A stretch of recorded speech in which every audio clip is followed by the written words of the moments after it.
नमस्कार दोस्तों, हमारे चैनल पर आपका स्वागत है। यह प्रसिद्ध कथा महाभारत में मिलती है। पुरुवंश के राजा दुष्यंत और शकुंतला के पुत्र भरत की गणना महाभारत में वर्णित 16 सर्वश्रेष्ठ राजाओं में होती है। कालिदास कृत महान संस्कृत ग्रंथ अभिज्ञान शाकुंतलम के एक वृत्तांत अनुसार राजा दुष्यंत और उनकी पत्नी शकुंतला के पुत्र भरत के नाम से भारतवर्ष का नामकरण हुआ। चक्रवर्ती राजा भरत के चरित्र का उल्लेख महाभारत के आदि पर्व में भी है। एक दिन राजा दुष्यंत ने वन में कण्व ऋषि के आश्रम में शकुंतला को देखा और वे उस पर मोहित हो गए। शकुंतला विश्वामित्र और मेनका की संतान थीं। दोनों ने गंधर्व विवाह किया और वन में ही रहने लगे। शकुंतला के साथ अच्छे दिन बताने के बाद राजा पुंत अपने राज्य जाने लगे और उन्होंने शकुंतला से वापस लौटकर उन्हें ले जाने का वादा किया। वे अपनी निशानी के रूप में अंगूठी देकर चले गए। एक दिन शकुंतला के आश्रम में ऋषि दुर्वासा आए। शकुंतला ने उनका उचित सत्कार नहीं किया तो उन्होंने शाप दे दिया कि जा, तू जिसे भी याद कर रही है वह तुझे भूल जाएगा। गर्भवती शकुंतला ने ऋषि से अपने किए की माफी मांगी। ऋषि का दिल पिघल गया।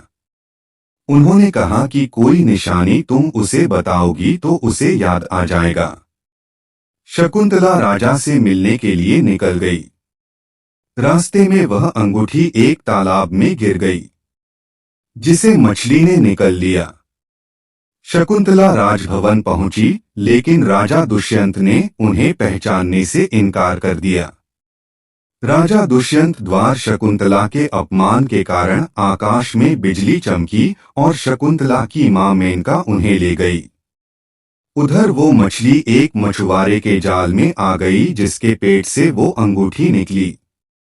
मछुआरे ने वो उस अंगूठी को कीमती समझकर राजा दुष्यंत को भेंट दे दी। राजा दुष्यंत ने जब वह अंगूठी देखी तो उन्हें सब कुछ याद आ गया। महाराज दुष्यंत बहुत पछताए। कुछ समय बाद इंद्रदेव के निमंत्रण पर देवों के साथ युद्ध करने के लिए राजा दुष्यंत इंद्र नगरी अमरावती गए। युद्ध के बाद वे आकाश मार्ग से वापस लौट रहे थे, तभी उन्हें रास्ते में कश्यप ऋषि के आश्रम में एक सुंदर बालक को खेलते देखा।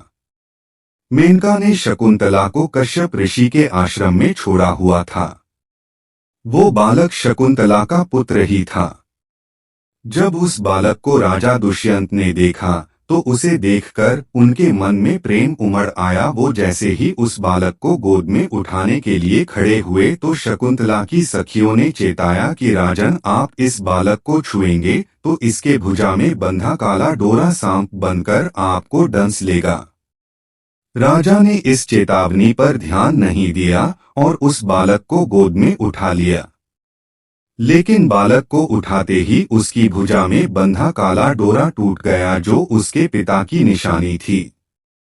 शकुंतला की सहेली ने सारी बात शकुंतला को बताई तो वो दौड़ती हुई राजा दुष्यंत के पास आई। राजा दुष्यंत ने भी शकुंतला को पहचान लिया और अपने किए की क्षमा मांगी और उन दोनों को अपने राज्य ले गए। महाराज दुष्यंत और शकुंतला ने उस बालक का नाम भरत रखा, जो आगे चलकर एक महान प्रतापी सम्राट बना।